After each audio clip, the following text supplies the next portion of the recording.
Hi, today I plan to persuade you guys that the legalization of marijuana would be very beneficial in today's time. Marijuana is no more dangerous and in some cases less dangerous than most of the other things we put into our bodies. It's time to make a change toward legalizing this drug, and there are three big reasons why. Such as if alcohol and cigarettes are legal, marijuana should be too. Legal consistency is important. If you're the legal age, you can buy huge amounts of vodka or any type of cigarettes anywhere in the United States, and we can attribute thousands of lost lives to those products. But I have to visit Washington or Colorado to legally purchase a joint, which is a far safer pleasure and has so many more benefits.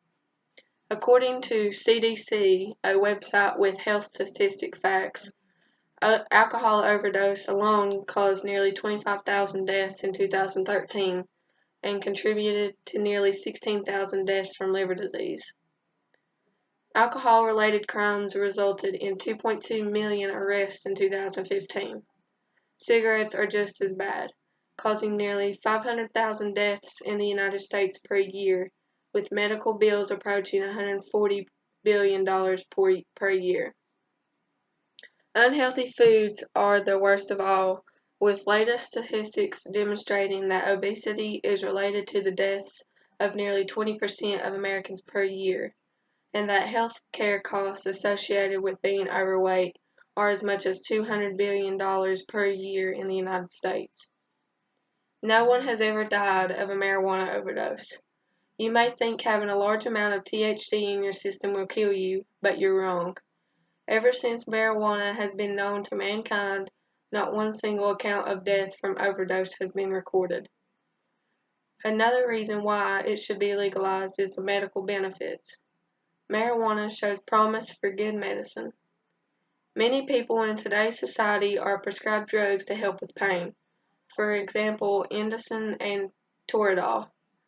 With years following, people have learned that these prescription drugs take a toll on their liver and other organs, and that they should have avoided using them. In 2010, 38,329 people died from drug overdoses. 60% of those were related to prescription drugs.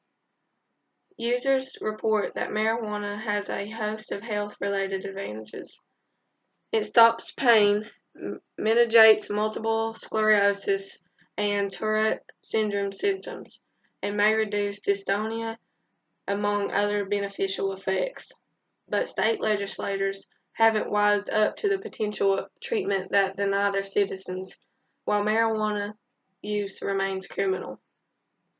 In the United States, we arrest people all the time for marijuana offenses. Over 12 million of them since 1980. It's well past time to get with the program. Contrary to belief, marijuana is not as addicting as one may think. Dr. Sanjay Gupta, CNN's chief medical correspondent, recently wrote in his essay, Why I Changed My Mind About Weed, that we have been systematically misled on marijuana.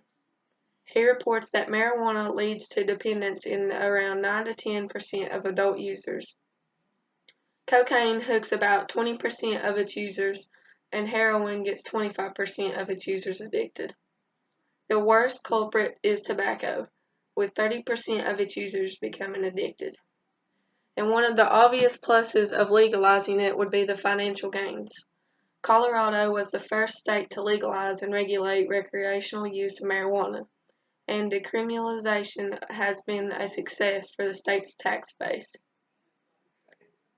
Colorado collected more than $6 million in tax revenue in the first 2 weeks of 2014. And state legislators expect the value to multiply substantially. This product has led to a planned marijuana money earmark of $40 million for the state's public schools.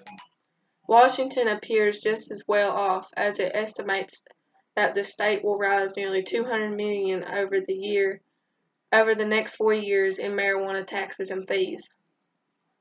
This means states that lag behind in the land of criminal marijuana are potentially denying themselves access to an opportunity that could lead to balanced budgets.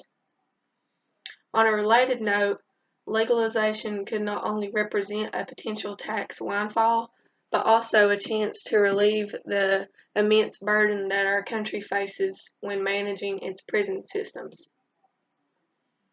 Since the start of the decade, our prisons have incarcerated nearly 12,000 federal prisoners and about 33,000 state prisoners for marijuana-related crimes.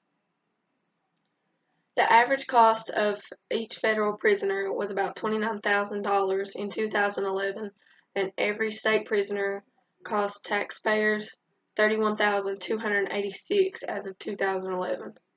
Our prisoners are already overcrowded and underfunded, so it is irresponsible to continue imprisoning otherwise law-abiding citizens and contributing to an already difficult penal problem over something as minimal in consequence as pot distribution or use. I'm not saying marijuana should be unregulated. Studies still point to marijuana having potentially harmful effects on teens and young adults' brains, up to and including development of schizophrenia, and we should still remain cautious until the dangers are more clear. One of the biggest and most widespread arguments for marijuana detractors is that smoking marijuana will lead to using other drugs.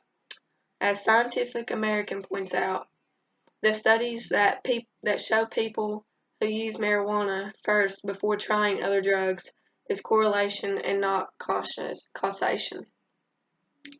People who go on to use harder drugs also tend to smoke cigarettes and drink alcohol before trying other substances. Plus, with our current stigma on pot only, people who are predisposed to being an outlaw drug user are going to smoke pot. On top of all this, nearly half the country has already tried pot, which is more than how many Americans know Jennifer Lawrence, and it's more than how much of the percentage of the Americans is left-handed. Legalizing marijuana across the country would mean enforcing appropriate age restrictions and consumption limits. Just as states enforce regulations for alcohol and cigarettes, moderation is as important when using pot as it is anything else. But ending the prohibition on marijuana use has been a long time coming. Legalization would be a beautiful thing. Thank you for listening.